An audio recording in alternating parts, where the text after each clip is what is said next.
तो दोस्तों नमस्कार, मैं हूं अनिल और रेसलिंग सुपर धमाल में आपका स्वागत है। तो दोस्तों इस वीडियो की शुरुआत हम करने वाले हैं ग्रेट खली से। जी हां दोस्तों, आपको बता दें कि द ग्रेट खली WWE में कदम रखने वाले सबसे सफल भारतीय रेसलर हैं। द ग्रेट खली ने करीब 7 साल पहले ग्रेटेस्ट रॉयल रंबल 2018 के बाद से ही WWE रिंग में कोई मुकाबला नहीं लड़ा है और कई ऐसे फैंस हैं जो कि भारतीय दिग्गज ग्रेट खली को दुनिया की सबसे बड़ी रेसलिंग कंपनी में वापसी करते हुए देखना चाहते हैं। दोस्तों अब द ग्रेट खली ने हालिया इंटरव्यू में WWE रिटर्न को लेकर एक बड़ा बयान दिया है। आपको बता दें, खली ने डेब्यू के बाद काफी कम समय में अपना दबदबा बना लिया था और वो द अंडरटेकर समेत कई बड़े सुपरस्टार्स की हालत खराब करते हुए दिखाई दिए थे। और अब आपको बता दें दोस्तों, ग्रेट खली कुछ मौकों पर ही WWE में अपनी वापसी टीज कर चुके हैं। खली ने हाल ही में रिवाइंड, रिकैप, रिलीव को इंटरव्यू दिया। इस दौरान उनसे WWE रिटर्न के बारे में पूछा गया। इसका जवाब देते हुए भारतीय दिग्गज ने कहा कि वो मौजूदा समय में बिजनेस समेत कई चीजों में व्यस्त हैं, इसलिए उनका WWE रिंग में जलवा शायद दोबारा देखने को नहीं मिलेगा। द ग्रेट खली ने दोस्तों इस इंटरव्यू के दौरान कहा, मुझे नहीं लगता कि मैं WWE में वापस जा पाऊंगा क्योंकि मैं काफी चीजें कर रहा हूँ। CWE, मैं रेस्टोरेंट बिजनेस को हैंडल कर रहा हूँ, मैं काफी सारे कमर्शियल और इंडिया में कई इवेंट्स का हिस्सा बन रहा हूँ, मैं काफी व्यस्त हूँ और WWE में वापसी नहीं करना चाहता हूँ। दोस्तों वहीं उन्होंने आगे कहा, मैं रॉयल रंबल में एक मौके पर नजर आना चाहूंगा, स्थायी रूप से नहीं, क्योंकि मैं काफी खुश हूँ, मैं काफी सारी चीजें कर रहा हूँ। दोस्तों आपको बता दें, द ग्रेट खली अपने WWE करियर के दौरान खास मौकों पर पंजाबी प्रिजन मुकाबला लड़ते हुए दिखाई दिए थे। खली ने ललन टॉप को दिए इंटरव्यू में खुलासा किया था कि वो WWE में द रॉक के खिलाफ पंजाबी प्रिजन मैच लड़ना चाहते हैं। भारतीय दिग्गज ने यह भी कहा कि यह मुकाबला इतनी जल्दी देखने को नहीं मिल पाएगा। द ग्रेट खली ने कहा, पंजाबी प्रिजन मैच, मैं द रॉक के साथ ये मुकाबला लड़ना चाहूंगा, ये काफी फन होगा। हालांकि मुझे पता है कि नहीं हो पाएगा। वो मेरे फेवरेट रेसलर थे। जब मैंने WWE ज्वाइन किया था तो उन्होंने कंपनी छोड़ दी थी और जब मैंने प्रमोशन छोड़ा तो वो वापस आ गए। तो दोस्तों इस प्रकार आपको बता दें, द ग्रेट खली जो है बहुत सारे काम इस समय कर रही हैं, वो बहुत ज्यादा बिजी हैं। तो उनके रिटर्न को लेकर के अपडेट थी, जो अब उन्होंने पूरी तरह से उनसे जब सवाल किया गया कि क्या वो वापसी करेंगे WWE में, तो उन्होंने साफ मना कर दिया है। तो दोस्तों क्या है आपकी राय, अपनी राय कमेंट बॉक्स में जरूर दें। हालांकि बहुत ही सारे और बहुत ही बड़े मोमेंट्स यहाँ पर दिए हमें। खली ने अंडरटेकर को जिस प्रकार उन्होंने हराया, जो दबदबा उन्होंने अंडरटेकर के खिलाफ बनाया था, वहीं से द ग्रेट खली की नाम की पहचान हुई और वहीं से वो जो है स्थापित हो गए। अपनी राय कमेंट बॉक्स में जरूर दें। अब हम बढ़ेंगे अगली स्टोरी की तरफ जो जुड़ी है the final boss the rock से। जी हाँ दोस्तों, आपको बता दें कि 2024 WWE में द रॉक के लिए बहुत ही खास रहा था। उन्होंने रेसलमेनिया 40 में बहुत ही बढ़िया काम किया।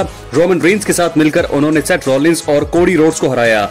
इस साल भी वो बढ़िया काम कर रही हैं। हाल ही में एलिमिनेशन चेंबर में जॉन सीना ने हील टर्न लिया था। इसके पीछे रॉक का ही हाथ था। उनका आगे भी जलवा फैंस को देखने को मिलेगा। दोस्तों रॉक अब धीरे धीरे अपने रिटायरमेंट के बारे में भी सोचेंगे। हो सकता है कि वो बैकस्टेज काम करने की सोचे। इस वीडियो में हम उन 3 कारणों की बात करने वाले हैं कि क्यों रॉक को 2025 खत्म होने से पहले WWE से रिटायर नहीं होना चाहिए।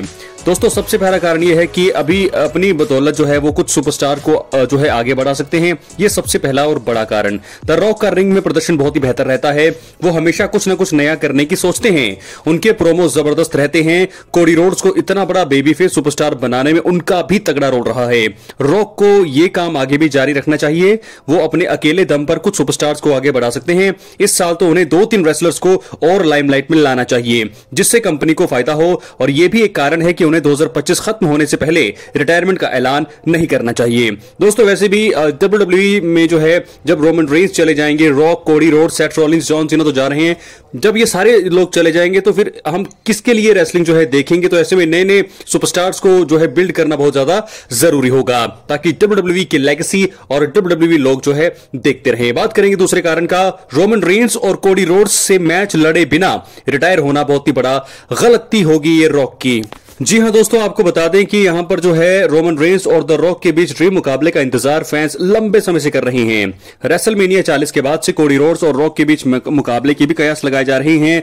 अभी तो दोनों मुकाबले जो है पेंडिंग है, यानी कि rock versus Roman, rock versus कोडी, ये दोनों पेंडिंग है। मौजूदा मोमेंटम को देखते हुए इस साल ये मुकाबले शायद नहीं हो पाएंगे। इन दोनों से मैच लड़े बिना रिटायर होना रॉक के लिए कहीं ना कहीं गलती होगी। फैंस की भावनाएं आहत हो सकती हैं और इस कारण से भी 2025 खत्म होने से पहले रॉक को रिटायरमेंट नहीं लेनी चाहिए। बात करेंगे तीसरे और आखिरी कारण का, WWE रिंग में काम करने की पूरी क्षमता अभी भी द रॉक के पास है। जी हां दोस्तों, रिंग में रॉक का एक्शन और जोशीला अंदाज देखकर कोई नहीं कहेगा कि वो 52 साल के हैं। उनकी बॉडी भी जबरदस्त है, इस लिहाज से ये कहना गलत नहीं होगा कि वो अभी तगड़ा काम कर सकते हैं। उनके पास जबरदस्त कार्य करने की पूरी क्षमता है और ये चीज रिंग में सभी देख चुके हैं। आगे जाकर वो और भी बड़े कारनामे WWE में कर सकते हैं। उनकी वजह से काफी फायदा जो है कंपनी को हो रहा है। इस कारण से भी उनका 2025 खत्म होने से पहले रिटायर होना पूरी तरह से गलत होगा। तो दोस्तों, क्या है आपकी राय? अपनी राय कमेंट बॉक्स में जरूर दें। 3 कारण मैंने आपको बता दिए हैं कि क्यों रॉक को अभी तो रिटायर होना नहीं चाहिए, क्योंकि बहुत सारे काम उनके बाकी हैं और इतना जबरदस्त काम वो कर रहे हैं। तो मुझे लगता है कि अभी जो है वो जो है अपने काम में और ज्यादा ध्यान दे और रोमन रेंस और कोडी रोड्स के साथ जो उनके बड़े ड्रीम मुकाबले बचे हुए हैं वो पहले उसको निपटाएं। उसके बाद जो है वो रिटायरमेंट की सोच सकते हैं। खासकर रोमन रेंस के साथ जो उनका ड्रीम मुकाबला अभी पेंडिंग है वो होना तो बहुत ही ज्यादा जरूरी है। अपनी राय कमेंट बॉक्स में जरूर दें। चैनल पर नए सब्सक्राइब करने के बाद दोस्तों ऑल पर क्लिक करें। अब हम बढ़ेंगे अपनी फाइनल स्टोरी की तरफ जो जुड़ी है मेन इवेंट है, जो जुड़ी है रोमन रेंस के वाइस मैन पॉल हेमन से। जी हां दोस्तों, आपको बता दें कि WWE में किसी भी सुपरस्टार को टॉप पर पहुंचाना है तो पॉल हेमन के साथ जुड़ जाना चाहिए। अंडरटेकर, CM पंक, ब्रॉक लेसनर और रोमन रेंस आज किसी परिचय का मोहताज नहीं है। साल 2020 में रोमन रेंस के साथ पॉल हेमन आए। रोमन रेंस ने इसके बाद कभी पीछे मुड़कर ही नहीं देखा। 1316 दिन तक वो चैंपियन रहे। उनकी सफलता के पीछे पॉल हेमन का भी सबसे बड़ा हाथ रहा। आने वाले महीनों में जो है अब रोमन रेंस और पॉल हेमन का साथ छूट सकता है, इसकी संभावनाएं बहुत ज्यादा है और बनाई भी जा रही है WWE के द्वारा। और इस वीडियो में हम बात करने वाले हैं दोस्तों उस सुपरस्टार की जिसके बाद जो है रोमन रेंस से अलग होने के बाद पॉल हेमन जो है उन्हें मैनेज कर सकते हैं और वो और कोई नहीं बल्कि CM पंक हैं। जी हां दोस्तों, वो फेवर आपको याद होगा।